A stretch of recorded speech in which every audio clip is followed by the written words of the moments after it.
Hello everyone, welcome back to the Undiluted Word podcast. I am Dara, your host. First and foremost, Happy New Year.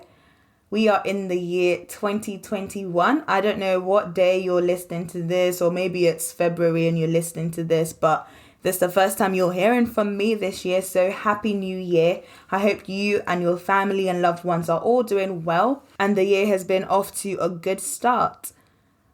This episode is entitled Roses Are Red, God is on my side. In 2021, I want to be ... Where the money resides, where the money resides, where the money resides. Okay. You may or may not have heard this video that has gone viral over the last month or so. And this got me thinking. It really got me thinking about life in general, I guess. As usual on social media, a lot of people have now taken on this term as their aim for the year. And everyone's just putting captions, I want to be where the money resides. And honestly speaking, I have to say I'm quite concerned with how our society seems to be quite obsessed with the acquisition of money amongst other materialistic things, whether it be clothing or shoes or whatever it may be. I don't know, you name it. But don't get me wrong, I think it's good to have good things. It's good to have nice things. And certainly God also wants the best for us. But I do think that there is certainly more to this life than just having money and good things. You may or may not agree with me on that, but please hear me out for the rest of this episode. I do hope that this episode will be enlightening, educating, and encouraging. A lot of people will disagree with the phrase, money can't buy you happiness. I've had several discussions in which people have tried to convince me otherwise, that money can buy happiness. However, I am yet to be convinced. Yes, money, I think, can help achieve things that can make you happy and can achieve happiness to an extent.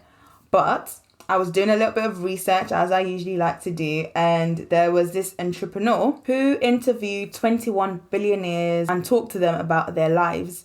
After interviewing them, he discovered that billionaires appreciate the simple things of life and find their happiness outside of being rich.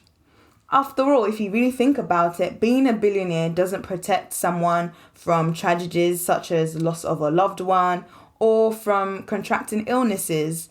Money, at the end of the day, cannot buy you happiness. It cannot buy you the love of your friends and family. Sometimes it can even drive them away because of this love and excessive drive towards money. However, don't get me wrong. Having money has enabled me to do the things that I enjoy doing.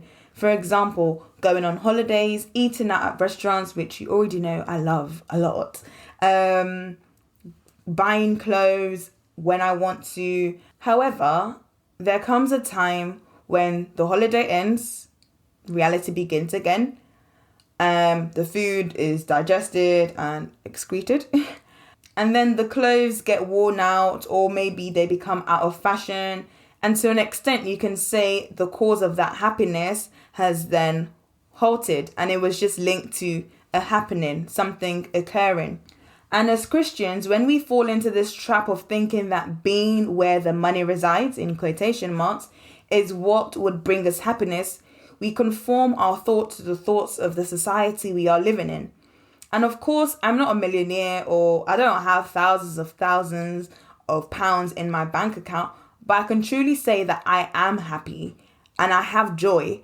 And in 2021, there's somewhere else I'd rather be than where the money resides. Than where the money resides, and the money resides where the money resides. I'm sorry, that is literally in my head now. But yes, I'll share with you a concept in terms of where our place of residence should be in 2021. Over the years, I'm sure you've probably come across several Psalms, because that book is hefty. And there's some Psalms that you keep hearing repetitively a lot of the times. Maybe Psalm 119, Psalm 23 about the Lord is our shepherd. Today, I'd like to talk about Psalm 91. And this is a psalm that I've come to fall in love with over the years. I've had family members send it to me maybe when I'm traveling, and they say, read this and profess it, maybe pray it over your life as well. I remember at the start of the pandemic last year when I was with my family, it was basically a daily bread. We were reading and reciting this particular psalm. And I'm going to just read it to you now in your hearing. Psalm 91. Whoever dwells in the shelter of the Most High will rest in the shadow of the Almighty. I will say of the Lord, He's my refuge and my fortress, my God in whom I trust. Surely He will save you from the foulest snare and from the deadly pestilence. He will cover you with His feathers, and under His wings you will find refuge. His faithfulness will be your shield and rampart. You will not fear the terror of night, nor the arrow that flies by day, nor the pestilence that stalks in the darkness, nor the plague that destroys at midday. 1,000 may fall at your side, 10,000 at your right hand, but it will not come near you. You will only observe with your eyes and see the punishment of the wicked. If you say, the Lord is my refuge, and you make the Most High your dwelling, no harm will overtake you, no disaster will come near your tent. For He will command His angels concerning you, to guard you in all your ways. They will lift you up in their hands, so that you will not strike your foot against a stone. You will tread on the lion and the cobra. You will trample the great lion and the serpent. Because He loves me, says the Lord, I will rescue him. I will protect him, for he acknowledges my name. He will call on me, and I will answer him. I will be with him in trouble. I will deliver him and honor him. With long life I will satisfy him and show him my salvation. If there's a psalm that you should learn or try and memorize, or if you want to memorize a psalm this year, this should be the one. It's pretty long, but it definitely has a lot of gems in that passage. Overall, the theme that is revealed in this psalm is that God promises security and safety when in danger. He does not promise us a world without danger, because that is simply unrealistic. But He promises to help us when we are faced with danger. I want you to picture an eagle, which spreads its wings to protect its young.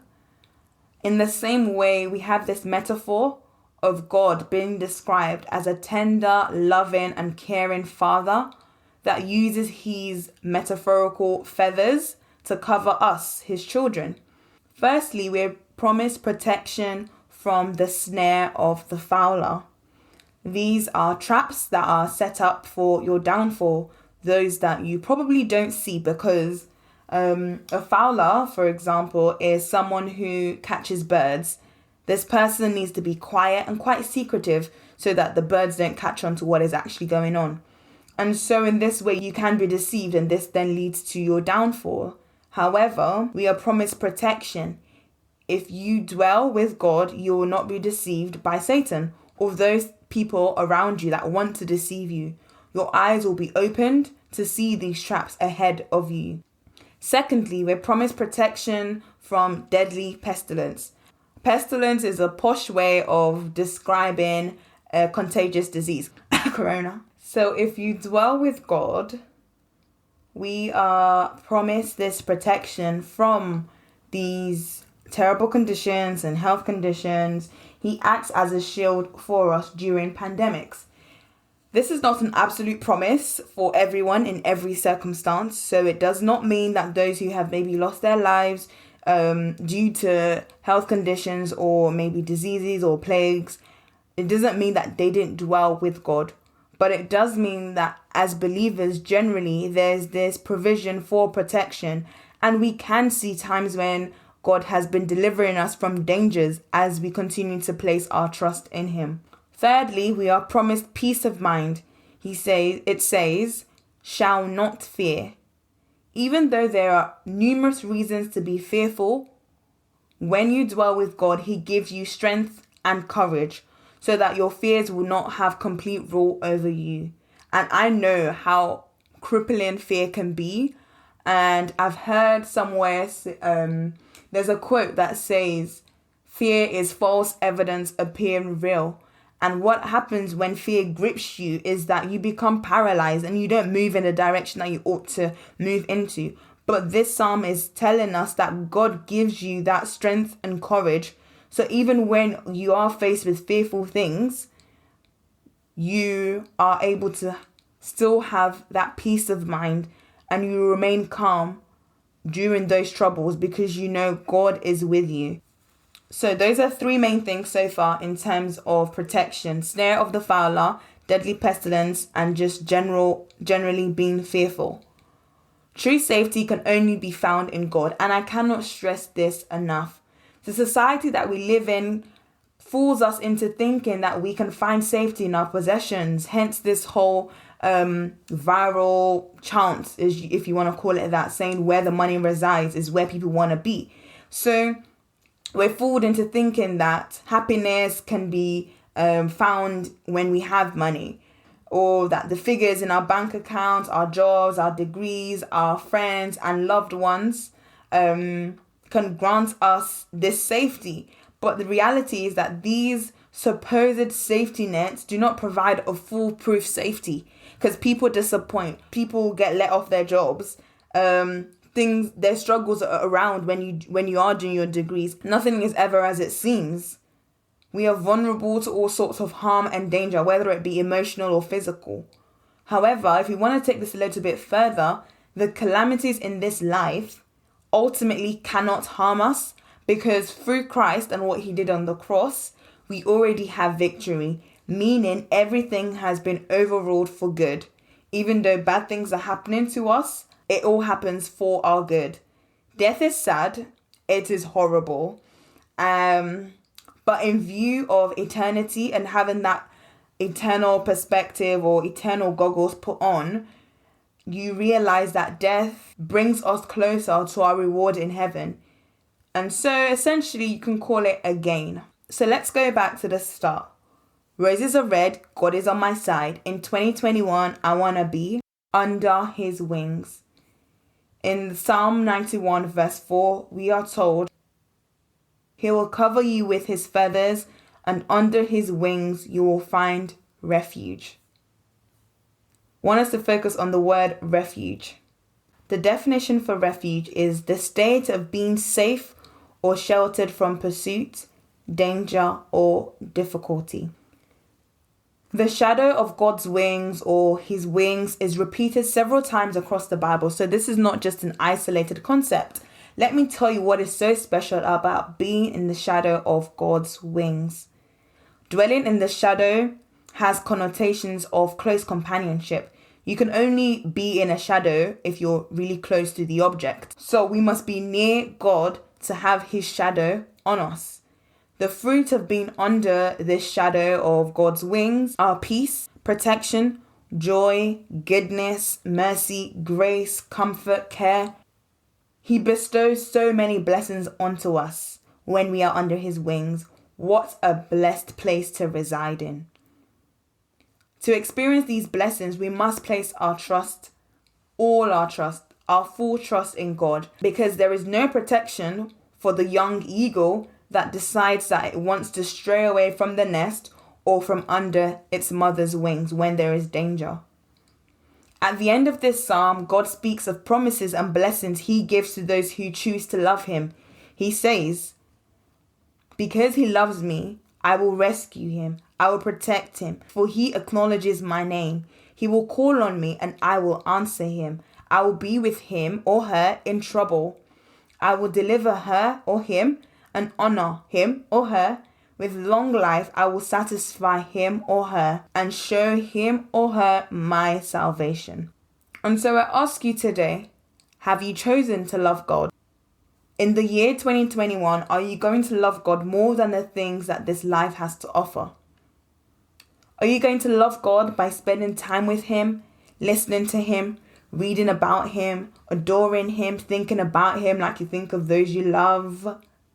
Speaking to him late into the night, speaking to others about him with joy in your face and excitement, giving and happily making sacrifices to him and for him.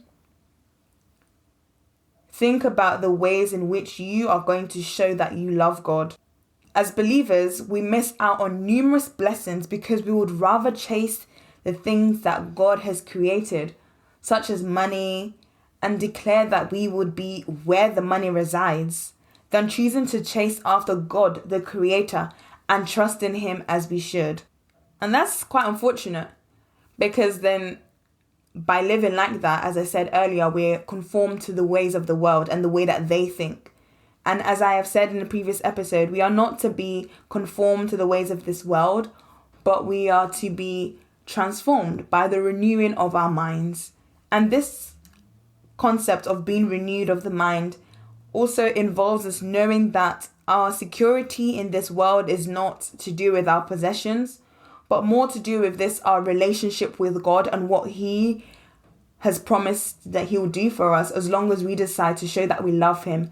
And this relationship with Him produces so much more benefits than we can ever think or ask or imagine. And that is why I would rather choose to not be where the money resides, but to choose to actually be under His wings.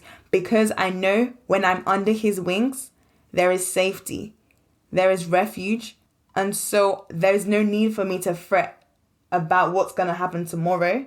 Money doesn't really faze me like it does to people in the world and of the world. David Guzik's Bible commentary explained that when we choose to reside under the shadow of His wings, we receive the blessing of God's presence, protection, promotion, prosperity, and preservation. And so I just want to leave you with this last statement. God is saying to you today, I will be with you in time of trouble. I will answer you. I will deliver you. I will honor you. I will give you long life, and I will show you my salvation. And in response, He is asking us to love Him and to trust Him. What is your response?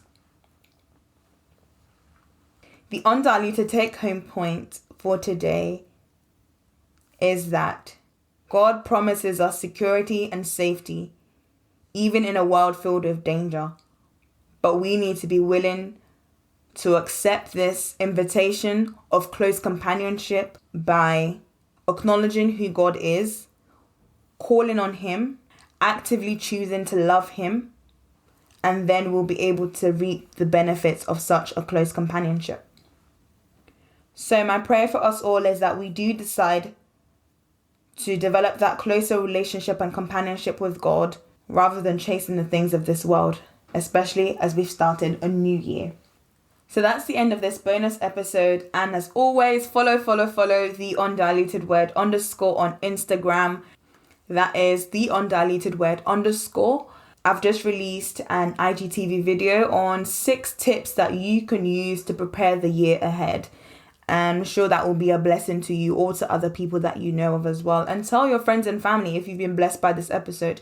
Share the word around with others as well. If you're listening on Apple Podcasts, please remember to leave a review behind so that other people can also see this and be blessed by the word as well. Also subscribe or follow the podcast on whatever platform you follow so you don't miss future episodes. I've written up a blog post with regards to this topic that I've just shared with you called Roses Are Red, God is on my side. In 2021, I want to be ... So share it amongst those that don't really fancy listening to podcasts as well, just so that they don't miss out on this blessing. I always look forward to hearing your feedback and your comments about the episode, so feel free to send me a message. Till you hear from me next time, stay blessed. Bye-bye.